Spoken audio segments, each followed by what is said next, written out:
Welcome to வழிப்போக்கன் channel. ஒரு ஆஃபீஸில் ஒருத்தர் நியூ அப்பாயின்மெண்ட்டு சேர்ந்தார்.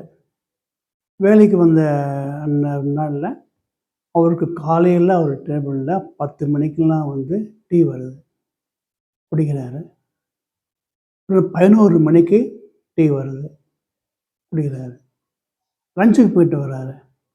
லஞ்சுக்கு போயிட்டு 2:00 டேபிளுக்கு வர்றப்ப டான்னு ஒரு டீ இருக்குது, குடிக்கிறாரு. அதுக்கப்புறம் 3 மணிக்கு டீ வருது, அதையும் குடிக்கிறாரு. இந்த மாதிரி தினமும் அவருக்கு டீ பையன் கொடுத்துட்ருக்கான். அவர் நினச்சிக்கிறாரு, பரவாயில்லையே, நல்ல கம்பெனியாக இருக்குது, 4 டீ கொடுக்குறாங்க அப்படின்னு. அடுத்த மாதம் 3ஆம் தேதி அந்த பையன் அவர்கிட்ட, சார் இந்த மாதிரி நீங்கள் போன மாதம் ஒரு 20 நாள் நீங்கள் டீ குடிச்சிருக்கீங்க, அதுக்கு ஒரு டீ 5 ரூபா கணக்கு பண்ணால் 200 வருது அப்படிங்கிறாரு. 200 டீயா? கம்பெனி ஃப்ரீ தானேப்பா அப்படின்னாரு. ஆமாம் சார், கம்பெனியில் 11 மணிக்கும் 3 மணிக்கும் டீ கொடுக்குறாங்க, அது ஃப்ரீ தான். நான் உங்களுக்கு காலையில் 10 மணிக்கும் 2 மணிக்கும் கொடுக்குறேன் பார்த்தீங்களா, அதுக்கு சார்ஜ் சார் அப்படிங்கிறான். அதாவது ஒரு நாளைக்கு 2 டீ ஸ்டாஃப் கொடுக்குறாங்க கம்பெனி. அதில் இந்த பையன் 2 டீ எக்ஸ்ட்ராவாக தானோட காசை போட்டு சர்க்கரை டீ காப்பி தூளும் வாங்கி ஸ்டாஃப் கொடுக்குறான். அதில் காசு சம்பாதிக்கிறான். சரிங்களா? ஓகே, இது இப்படி இருக்கட்டும். அப்புறம் ஒரு ரூமில் 3 பேர் இருக்காங்க, ஆளாக எம்ப்ளாய்டு. அதில் ஒரு பையன் ராகவனு டைப்பிஸ்ட் பையன். அவன் என்ன பண்ணுவான், காலையில் 5 மணிக்கு எழுந்திரிச்சு குளிச்சுட்டு 6 மணிக்கெல்லாம் வெளியில் போயிடுவார். போனான் அப்படின்னா திரும்பி வர்றதுக்கு 8:30-9 மணி ஆகிடும். இப்படி இருக்கிறப்ப ஒரு பையன் கேட்டான், இவர் என்ன காலையில் சீக்கிரம் கிளம்புறான், மத்தியானம் போகிறான், டைப்பிஸ்ட் தானே வேலை பார்க்குறான், அப்படின்னு வேலை உனக்கு அப்படின்னா. இந்த பையன் என்ன பண்ணுறான் அப்படின்னா, காலையில் 6 மணிக்கு வெளியில் கிளம்பி 6:30 மணி ஹோட்டலில் டிஃபன் சாப்பிட்டுட்டு அடுத்த தெருவில் இருக்கிற ஒரு வக்கீல் வீட்டுக்கு போகிறார். வக்கீல் வீடு, அந்த வீட்டுக்கு போய் அவர்கிட்ட வேலையெல்லாம் வாங்கிக்கிறான். என்ன டைப் பண்ணணுமோ அதெல்லாம் வாங்கிக்கிட்டு 9 மணிக்கு 8 மணி வரை இருந்துட்டு 9 மணிக்கு ஆஃபீஸ் போகிறான். ஆஃபீஸுக்கு போய் முதல் வேலையாக அந்த வக்கீல் செய்ய வேலையெல்லாம் தன்னோட ஆஃபீஸில் உட்காந்து செஞ்சு வச்சுருவான்.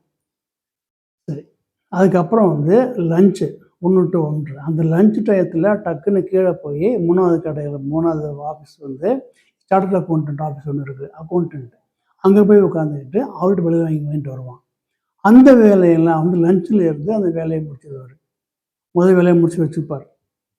அதையும் தவிர சாயங்காலம் 6 மணி 5-6 மணிக்கு ஆஃபீஸ் விட்டு வெளியில் ஒரு இன்ஜினியரிங் கம்பெனிக்கு போகிறான், கன்சல்டன்சி.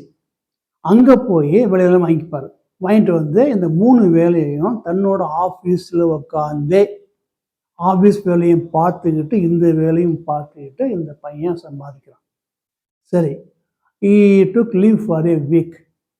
வர்றப்ப மூஞ்சியெல்லாம் கரைஞ்சி போய் ஒன்று வந்தான். என்ன அப்படின்னா, he has conducted his sister's marriage. அப்போ சொன்னான் அந்த பையன், ஆமாம் சார், நான் தங்கி கல்யாணம் பண்ணிட்டு வரேன். நான் ஒரு நாளில் 3 பார்ட் டைம் வேலை பார்த்து அந்த காசில் நான் செலவு பண்ணிக்கிட்டு என்னோட சேலரியை அப்படியே சேர்த்து நான் என் தங்கை கல்யாணம் பண்ணினேன் அப்படிங்கிறார்.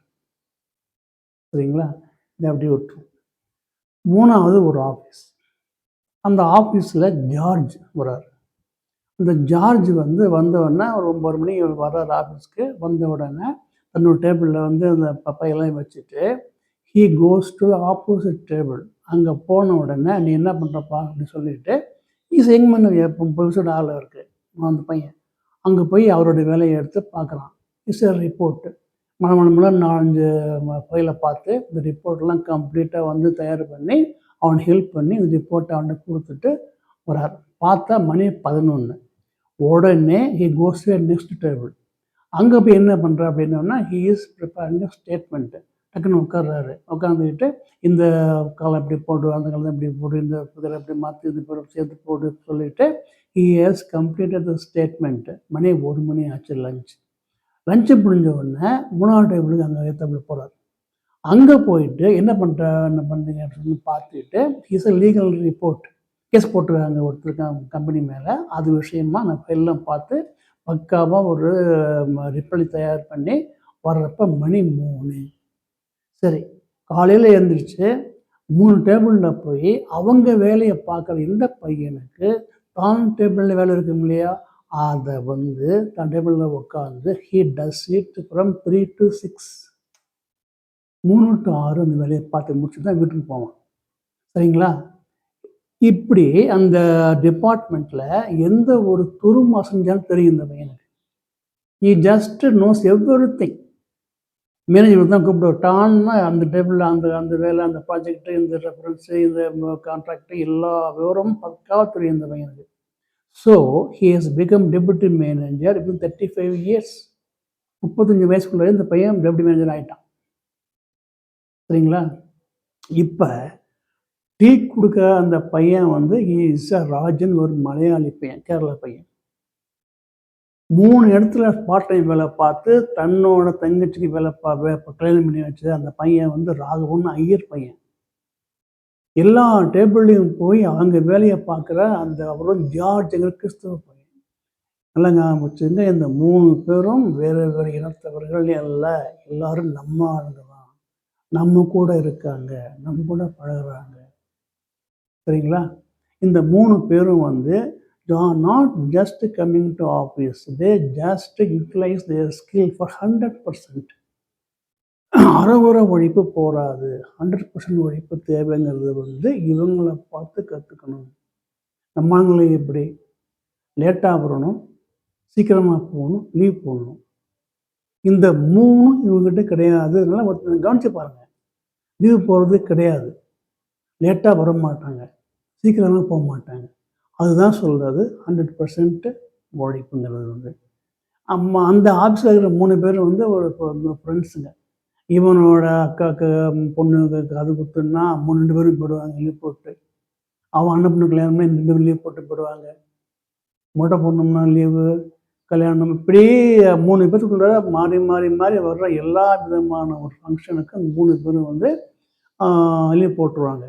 மேனேஜர் யூஸ் டு ஷவுட், இதுக்கெல்லாம் நீங்கள் போகாதீங்க, உங்கள் ஒய்ஃபை அனுப்புங்க, கல்யாணத்துக்கெல்லாம் ஒய்ஃபை அனுப்புங்க, காது குத்துக்கெல்லாம் அவங்க போகட்டும், மொட்டை பொறுத்தவங்க அம்மாவை அனுப்புங்க, நீ லீவ் போடாதெல்லாம் கேட்கறதே கிடையாது. 3 பேர் மாறி மாறி மாறி லீவ் போடுறோம். இது இந்த 3 பேர்கிட்டையும் இந்த லீவ் போடுற வழக்கம் கிடையாது. நல்லா பார்த்துக்கோங்க. ஸோ ஜஸ்ட் எம்ப்ளாய்மெண்ட்டுங்கிறது வந்து கிடையாது. யூ ஹாவ் டு கிவ் 100% அந்த உழைப்பில். இந்த 3 பேர்கிட்டையும் இதை பார்த்து நாம் கற்றுக்க இல்லை, கற்றுக்கணும். இவங்க 3 பேரும் வேறு வேறு இடம்னு பார்க்கக்கூடாது. நம்ம ஆளுங்க தான், நம்ம கண்ணு முன்னாலேயே இருக்காங்க, நம்ம கூடயே பழகுறாங்க. அவங்களோட குணம் என்ன, தனக்கு என்ற ஒரு பாதையை வகுத்து கொண்டு அதிலிருந்து சற்றும் பிறழாமல் நேராக போயிட்டுருக்காங்க. அவங்கள என்ன பண்ண முடியும்? அவங்களுக்கு கற்றுக்கணும். லீவ் போடுறது, லேட்டாக வர்றது, சீக்கிரமாக போடுறது, இந்த 3 வந்து எம்ப்ளாய்மெண்ட்டுக்கு கூடாது. இந்த 3ஐயும் இருந்தால் வந்து 100% உழைப்பு தானாகும். சரிங்களா? ஷேர் பண்ணுங்கள், லிங்க் லைக் பண்ணுங்கள், சப்ஸ்கிரைப் பண்ணுங்கள். அடுத்த எபிசோடில் சந்திப்போம். நன்றி, வணக்கம்.